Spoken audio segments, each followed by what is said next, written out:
Señor Cubero, muchas gracias por estar hoy aquí. En su intervención ha hecho unas muy interesantes propuestas acerca de la reforma que haría falta en este sector, a medio y largo plazo. Propuestas que deseamos hayan escuchado atentamente los partidos que ahora están en el Gobierno y que son a quien corresponde tomar las decisiones en este sentido. Por nuestra parte, vamos a centrarnos en lo que necesitamos ya hoy, la parte que ha tratado del tan mencionado y más que posible rebrote de casos, ese peligrosamente cercano otoño, y para que lo ocurrido, como usted bien ha dicho, no puede volver a pasar. ¿Qué va a cambiar en ese caso respecto del drama que hemos vivido y que seguramente usted ha padecido en primera persona?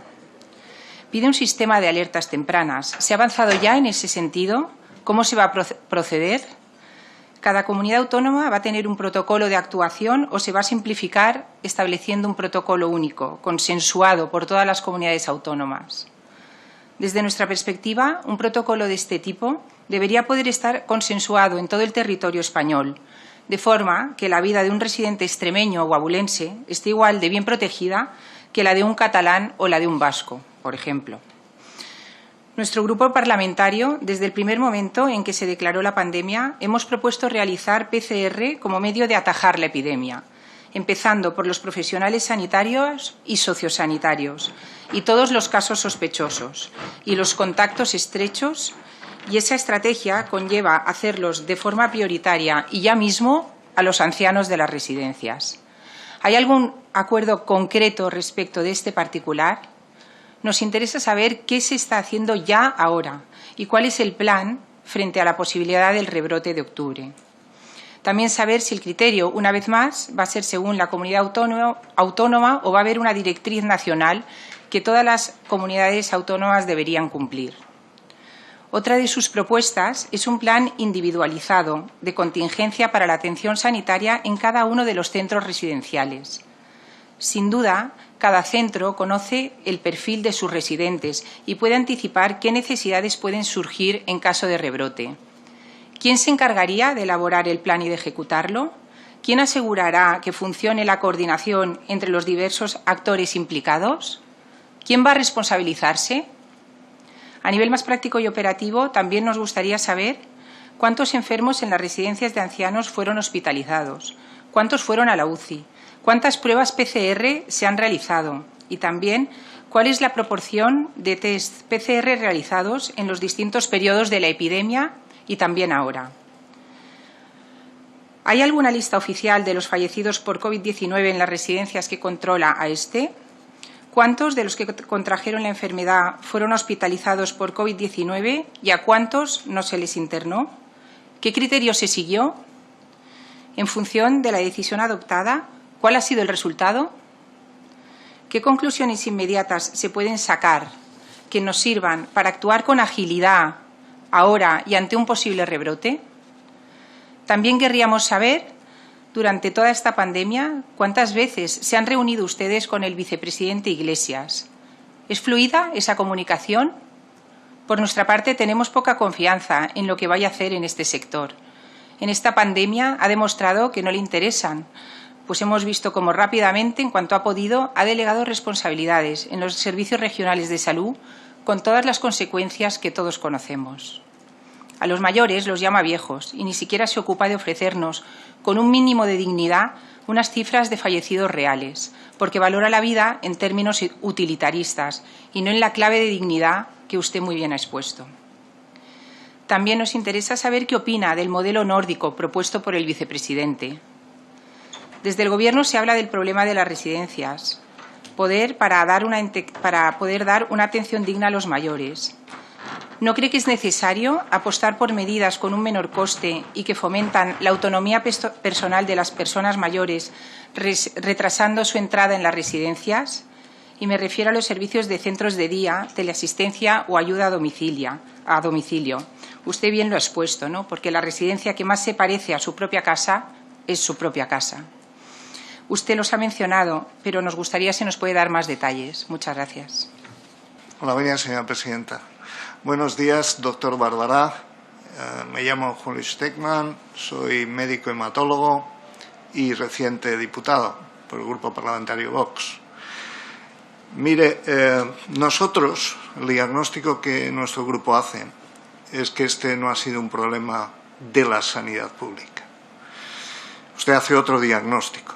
Usted tiene una actividad muy profunda en la izquierda, es miembro, si no me equivoco, del comité ejecutivo del Partido de la Izquierda Europea, no sé si es verdad.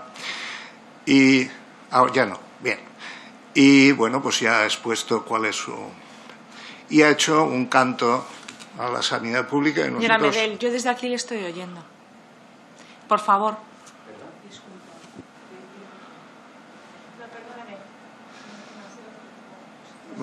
Muchas gracias. Yo no estaba oyendo nada.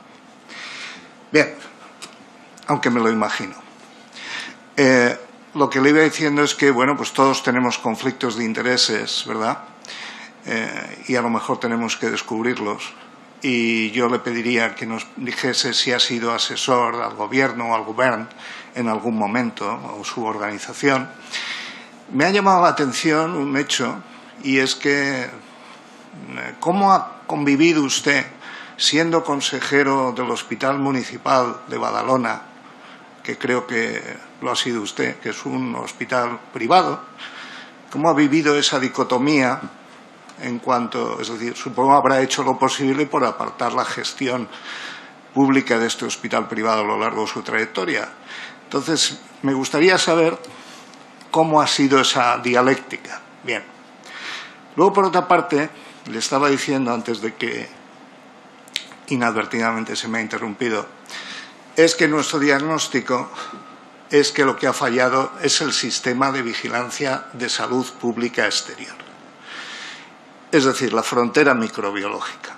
Pero también yo le quería preguntar si ustedes, que seguramente en la atención primaria tienen relaciones con otros colegas internacionales, pues habían tenido algún aviso de los colegas italianos, porque aquí alguna compareciente, la doctora García Gómez, pues había declarado que efectivamente pues sabían lo que estaba pasando en Italia. No sé si usted tenía conocimiento de esto y ¿qué cree que ha sido el papel de la atención primaria para detectar el problema? Si ha sido alguno, ha sido bastante o ha sido nulo.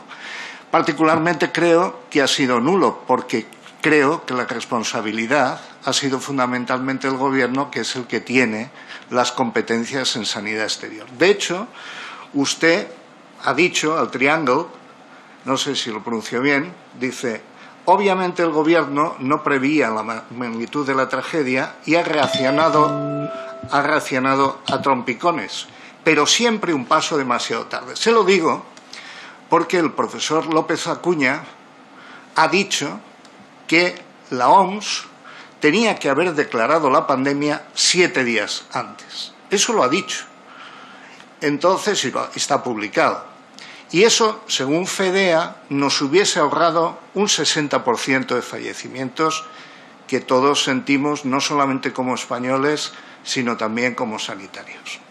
En ese sentido, coincidimos con usted que, y desde nuestro partido, hemos pedido que fuesen declaradas profesiones de riesgo incluso los técnicos de laboratorio y, por supuesto, los camilleros y los celadores. ¿Cómo no? Sin que el Gobierno hasta ahora nos haya hecho caso, lo mismo que no nos ha hecho caso en que pedimos un 20% de aumento de sueldo para todos los profesionales sanitarios. Entonces, yo me gustaría saber cómo cree usted que la autoridad máxima, porque usted lo dice aquí en Triangle, dice: esto revela no solo incompetencia, es una situación insoportable y en algunos casos definitivamente criminal. Eso pone el periodista en su boca, que yo no sé si eso es verdad o no. Entonces, ¿cree usted, en definitiva, que el Gobierno ha actuado mal en este sentido, retrasando las decisiones?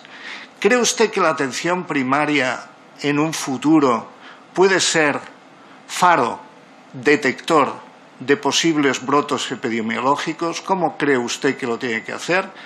Pero me gustaría también decir el diagnóstico que tiene usted de la situación. Parece que usted pone todo el lado en que la culpa la han tenido las privatizaciones, por lo tanto, la sanidad, tanto pública como privada, y nosotros creemos que ha sido la salud pública. La salud pública ha fallado. Entonces, me gustaría saber su opinión, porque me interesa mucho lo que usted opina, por supuesto. Muchas gracias, Presidenta, por la indulgencia. Buenos días. Con la venia, señora Presidenta. Muchas gracias, señor Sánchez Fierro, por su enormemente interesante intervención. Bueno, como sabe, nuestro grupo, Vox, proclama que la unificación de la sanidad es la solución para estos problemas de disgregación y balcanización que algún compareciente, el doctor Repullo, ha definido así. Se había predicho la aparición de una enfermedad llamada X, una pandemia. No se sabía si era una zoonosis o un superbicho, una superbacteria, pero todo el mundo estaba esperando esto. Y muchos expertos decían que era una zoonosis. Nuestro diagnóstico, y me gustaría que lo criticase, es que ha fallado la epidemiología, tanto a nivel internacional, por ejemplo, el retraso de la declaración de pandemia, como estatal. No se declararon los brotes epidémicos cuando tocaba, y las autonomías pues también se han demostrado incapaces. No se quiso ver ni lo de China, he dicho no se quiso, ni lo de Italia, posiblemente por problemas económicos. Y usted dice, y nosotros estamos de acuerdo, que esto se puede solucionar con una agencia de salud pública. Muy bien. Y que esté bien dotada. Pero fíjese usted, acaban de convocar 2 plazas de epidemiólogos por 1.500 euros netos. Entonces, claro, no sé cuánto les pagan a los actuales. A lo mejor ahora llenan el centro de alertas de todos estos expertos preventivistas que no previeron nada. Bien. Este es nuestro diagnóstico. Coincidimos con usted que las sociedades científicas tenían que haber estado más presentes. Ahora bien, me da la impresión de que muchos de los responsables de estas sociedades científicas, superiores jerárquicos, su puesto también depende mucho de los gestores. No son realmente independientes. Y usted ha contado la desgracia del eventual que celebra su interinidad. Bien, coincidimos con esto. Y dice que necesitamos, ustedes van descubriendo, los partidarios del Estado autonómico, con todos los respetos, van descubriendo la importancia de la unificación, al menos funcional. Y en esto me ha gustado mucho su intervención, en la misma medida que no le ha gustado a su señoría, la señora Gorospe del PNV, ¿verdad? Pero dice usted, si el CEI, si el Consejo Interterritorial es un foro de discrepancias, si han sido incapaces de establecer una base de datos única para la COVID-19, ¿cómo se va a solucionar esto sin una unificación funcional? Y ahí mete usted la Agencia Estatal del Servicio Nacional de Salud, con la cual estamos. Pero habrá que darle un contenido de poder, digo yo, de poder normativo. Paso a otro tema.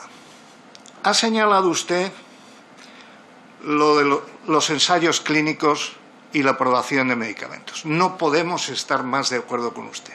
Yo soy investigador principal de cientos de ensayos clínicos y es el problema que usted menciona. Absolutamente de acuerdo. Y la aprobación de medicamentos también. Y a mí me gustaría saber, a nosotros nos gustaría saber, ya voy terminando, señora Presidenta, cómo sería la colaboración de lo público y lo privado en el I+D+I. Bien, termino con el tema de las residencias. Absolutamente de acuerdo con usted. En el procedimiento del Ministerio de Sanidad para los centros sociosanitarios solamente se habla del aislamiento y no del desplazamiento a los hospitales. Usted ha puesto el dedo en la llaga que efectivamente hubo un lapso de tiempo en el que no se protocolizaron esos desplazamientos y hubo autonomías como la Generalitat Catalana que en un documento de recomendaciones se ponía, textual, que los mayores de 75 años vulnerables no eran candidatos a ventilación mecánica invasiva. Y me gustaría que usted comentara estos dos puntos. Sin más, agradezco la indulgencia de nuevo a la señora presidenta y a usted le doy mis encendidas gracias. Con la venia, señora presidenta. Muchas gracias, señora Barca, por su análisis. Como sabe, nuestro grupo hace un diagnóstico parecido al suyo. Estamos inmersos y no hemos terminado en una crisis de salud pública, y no hemos terminado en esta crisis de salud pública porque gobiernan los mismos que la han gestionado desde el principio. Un ejemplo es lo que puede pasar con la venida de los turistas. Bien, nuestro partido apoya absolutamente la colaboración pública-privada y coincidimos con usted en que ambas tienen que buscar la excelencia, y la excelencia evaluando los resultados. En este sentido, me gustaría preguntarle dos cosas. Uno, ¿cómo ve usted que se ha comportado el sector privado en cuanto a los resultados en la epidemia de la COVID-19? Si tienen estudios en cuanto a esas variables de excelencia que todos deseamos medir. Últimamente, la Sociedad Española de Medicina Interna ha publicado los datos de mortalidad por sectores de edad y me gustaría saber si ustedes han hecho algo parecido. Sabemos que han estado ustedes muy implicados en el diagnóstico y ustedes han sido uno de los primeros, antes incluso que el sector público, y lo tengo que reconocer, que dijeron que la carga viral de los virus, del virus SARS-CoV-2 estaba disminuyendo. Eso es un esfuerzo encomiable. También hay dos esfuerzos encomiables en estos momentos, desde mi punto de vista. El esfuerzo del estudio de seroprevalencia del Ministerio de Sanidad y el estudio que ha hecho una entidad privada en la población de Torrejón. Me parecen dos ejemplos estupendos de cómo, haciendo las cosas bien, tanto lo público como lo privado se pueden complementar dando información. Y por último, le quería preguntar, ustedes, claro, lo que abogan es por una integración, un sistema único, algo parecido al sistema alemán, entiendo, que ha dado muy buenos resultados en esta crisis sanitaria. Me gustaría que desarrollase esa idea. Y la otra es más prosaica. ¿Cuánto dinero les deben a ustedes, al sector privado, el sector público, en estos momentos por la crisis? ¿Cómo van a gestionar ustedes esta situación? ¿Qué peligro tienen ustedes de desaparición de algunos hospitales pequeños o entidades o demás? Me gustaría que nos dijese algo sobre este punto. Muchísimas gracias. Con la venia, señora presidenta. Buenos días, doctor Jimeno. Me llamo Juan Luis Tecman Almedilla, soy médico hematólogo y mi mujer es intensivista. Bien. Mire, he estado tentado porque usted nos ha dicho que leyésemos la experiencia de Cedrillas. He estado tentado de leer lo que usted nos ha puesto aquí en homenaje a este alcalde que dice aquí, ante la inoperancia, no vamos así, pero ya desconfiados dicen, iba aumentando en casos y países afectados. Sabíamos que el colectivo más vulnerable eran los ancianos, sabíamos que se transmitía a través de gotas respiratorias, es decir, se había informado y extremaron medidas higiénicas, aislaron la residencia, pusieron mascarillas, hicieron circuitos independientes, educaron a los trabajadores, educaron a la población, les educaron en lavarse las manos, les educaron diciendo que el virus no teníamos defensas, implantaron una distancia social de 2 metros, lo mismo hicieron con las empresas y todo esto a finales de febrero. 0 casos. no quiero patrimonializar ni mucho menos esta perspicacia y esta sabiduría del alcalde de Cedrillas, que por cierto ya había puesto como ejemplo al ministro de Sanidad, al señor Illa, otro alcalde de Teruel, el señor Bonet de Valderrobles, que había adquirido PCRs para todos los ancianos, ¿verdad? Y había hecho test con oposición a Aragón. Con esto estaba tentado a hacerle muchas preguntas sobre la España rural, sobre todo porque ahora posiblemente va a ser un refugio de personas provenientes de otras zonas más castigadas y ver cómo planean ustedes o cómo recomendaría usted una red de alertas microbiológica que veo que en el documento que han hecho ustedes, de muchas páginas, pues contemplan.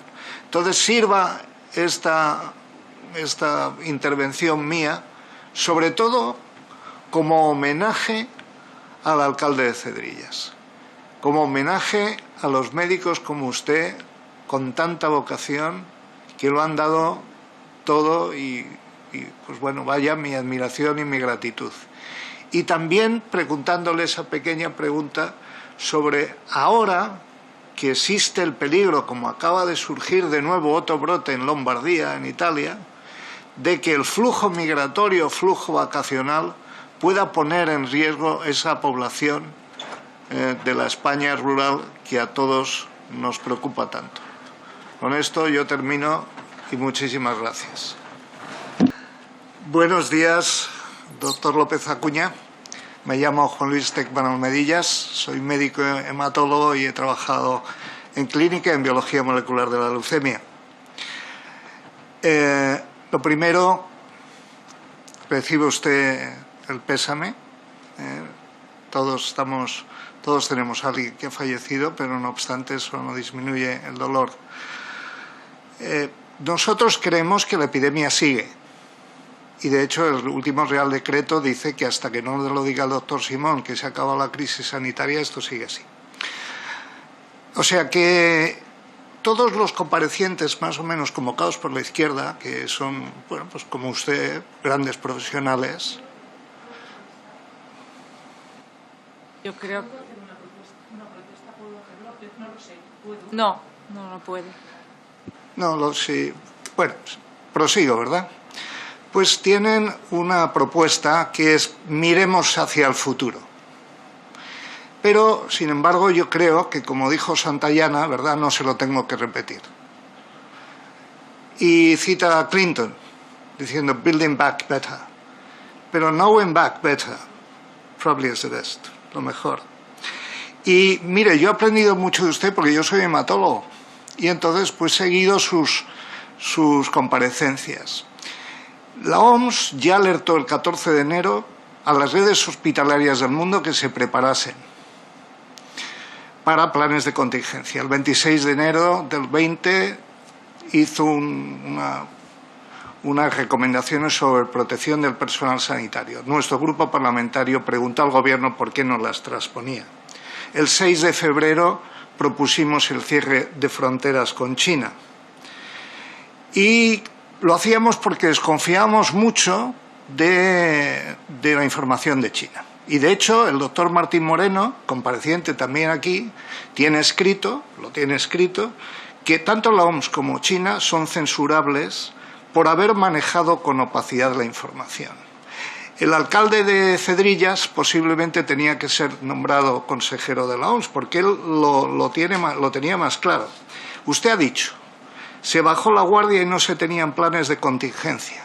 Y usted recomienda reforzar la vigilancia epidemiológica, como es lógico.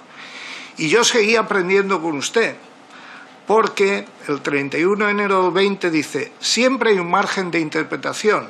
Esto lo dijo en Telemadrid. Pero es evidente que desde hace una o dos semanas, 16 de enero del 20, se cumplen los requisitos para considerar el brote una amenaza global de salud pública. Solamente 10 días después se declaró la ESPI. El hecho de no definir la emergencia sanitaria, dice usted, y yo lo aprendí, creó un vacío sanitario en el que los países fueron por su cuenta. Eso lo dijo usted. También dijo usted que el Reglamento Sanitario Internacional desde 2005 no tiene ni dientes ni músculos. Y dijo, la Organización Mundial de la Salud dio claras instrucciones en cuanto a la contabilización de casos, todavía aquí no sabemos cómo hacerlo, en cuanto a los test, usted tiene ideas, nosotros también, y coincidimos, pero no se mojó ni en confinamiento, movilidad, ni medidas sociales. Y eso dijo usted. Y dijo también que mucho peor en la Unión Europea. Por lo tanto, esto de la OMS y la Unión Europea, que tanta confianza, ¿no sería mejor que tuviésemos confianza con nosotros mismos? Porque usted, el 13 de febrero, advertía en el Centro Médico Asturiano que este virus tiene menos letalidad que otros coronavirus, en fin, no parece, pero bueno, menos que el MERS sí es, ¿verdad? Pero no por ello deja de ser una amenaza verdadera, dijo usted, y no debe de menospreciarse la letalidad. También dijo que el cierre de fronteras nunca es totalmente eficaz ante patógenos con alta infectividad, pero ayuda a contener la diseminación del virus, y eso es lo que nosotros proponíamos. Entonces me gustaría saber si usted sigue pensando esto. También nosotros estábamos preocupados por ver cuándo se declara un brote epidémico, porque, como he dicho antes, no nos podemos confiar, parece, de la OMS y de la Unión Europea. Y usted decía, y yo lo aprendí, cuando empieza a transmitirse persona a persona y se van duplicando los casos prácticamente en 7 días o menos. Pues bien, antes del 5 de marzo en Madrid eran 1,3 días, en Cataluña 2 y pico. Y además había casos locales. El 5 de marzo un 53% de casos locales. Esto lo ha dicho usted, no yo, y yo lo he aprendido de usted, y por eso se lo he dicho también al ministro Señor, ha aprendido de otros, pero a mí me gustaría saber si usted piensa todavía esto o no. Y termino porque lo que coincidimos absolutamente con usted, termino enseguida, señora presidenta, es que hay que dar un gran salto en la capacidad de hacer pruebas diagnósticas, hasta alcanzar, decía usted, en marzo, en abril, 2 o 3 millones en el curso de un mes. Y usted, pues decía que había que establecer círculos concéntricos. Primer millón de pruebas a enfermos sospechosos, como se le dijo desde Vox, personal sanitario. Señoría, tiene que acabar. Termino. Personal sanitario y sociosanitario, y luego, por último, terminado en las residencias. Con esto le quiero decir solamente una pregunta. Si cree usted que los expertos y la OMS han fallado, tanto a nivel internacional como nacional, bueno, ¿qué me va a decir usted? Y si cree usted que la estrategia de test, extendiéndola como usted sugiere, que eso no está mencionado en su documento, no sé por qué, ahora me lo explicará si usted quiere, por supuesto, si la estrategia de hacer más test en estos momentos tiene que ser la estrategia. Y con esto termino. Muchísimas gracias, señora presidenta. Muchas gracias, doctor López Acuña. Hola, buenas tardes.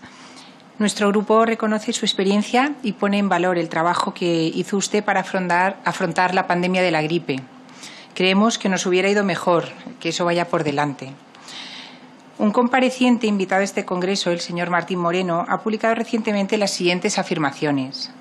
La OMS alertó ya el 14 de enero a las redes hospitalarias del mundo para que prepararan medidas de contingencia. El 29 de enero de 2020, el Grupo Parlamentario Vox pregunta al Gobierno por qué no estaba transponiendo las medidas de protección para el personal sanitario, de salas de espera separadas y de uso de tests. Sin embargo, usted el 31 de enero de 2020 declara a Redacción Médica que el Ministerio de Salud lo estaba haciendo muy bien. Una semana después, nuestro grupo propone cerrar las fronteras para viajeros procedentes de China, salvo españoles, proponiendo para ellos medidas de detección y confinamiento. Y lo hacíamos porque desconfiábamos del régimen dictatorial chino.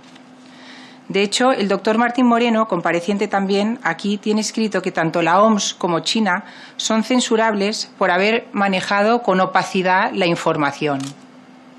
Sin embargo, ni usted ni otros expertos alertaron contra ello. Y eso que usted es uno de los responsables del excelente programa contra la pandemia de la gripe que se desarrolló entre 2005 y 2009. Todos los expertos estaban esperando y temiendo la pandemia, y muchos pensaban que iba a ser una zoonosis transmitida por los murciélagos. Además, sabían que el primer SARS había venido de China, que entonces se había clausurado Pekín y que China, en esta epidemia, había puesto en cuarentena a 60 millones de personas, porque se transmitía de persona a persona. ¿Por qué entonces minimizaron ustedes el riesgo? ¿Cree que pesó en ustedes mantener el comercio con China? Dicen que esto fue un tsunami. Nosotros decimos que lo que pasó es que ni se detectó el terremoto, ni se quiso reconocer que Italia ya se estaba derrumbando. Pero nos congratula que coincidamos, usted y nuestro grupo, en las siguientes afirmaciones que ha ido usted vertiendo por los medios. Primero, el caos autonómico. Aquí sus declaraciones el pasado 17 de marzo. La alerta sanitaria por el COVID cuestiona la ortodoxia. Sus declaraciones, la actual gobernanza de nuestro federal SIC, Sistema Nacional de Salud, que hace complejo asegurar coordinación, cohesión y equidad, y que ahora en su exposición pues ha ratificado. Segundo, la inoperancia de la Unión Europea. También cuestiona, de algún modo, la ortodoxia actual de los instrumentos institucionales de la Unión Europea para asegurar una respuesta coordinada y solidaria en emergencias de este tipo. Son sus palabras, no las nuestras, el 17 de marzo de 2020. Pero es que además usted afirmaba que, abro comillas, lo pude comprobar como secretario general de Sanidad en el caso de la pandemia por la gripe A, donde fueron imposibles las peticiones que hicimos desde el Gobierno de España a compras comunes de material médico o respuestas comunes. Con esos antecedentes, ¿aconsejó usted en algún momento al Ministerio de Sanidad, máxime cuando usted es senador por el PSOE, que hiciese acopio de material de protección o test de PCR? Se lo digo porque a usted ahora le parece muy interesante, lo leemos en sus declaraciones el pasado 4 de junio al Diario de Sevilla, la experiencia de Corea del Sur y de Portugal. Pues se lo decimos nosotros, aplican lo que quiere Vox para España, hacer test masivos a los profesionales esenciales y test a los contactos estrechos. Lo venimos repitiendo desde hace meses. Esperamos que se lo diga al ministro, a ver si le convence. Para terminar, una cosa común en todos los responsables de sanidad es que ustedes quieren dejar para el final la evaluación de esta terrible desgracia. Ese momento en el que los supervivientes se alegren por estar vivos y se empiecen a olvidar de los muertos. Pues bien, nosotros no los olvidaremos y sabemos que ha sido el Gobierno el responsable de la magnitud de esta tragedia. Gracias.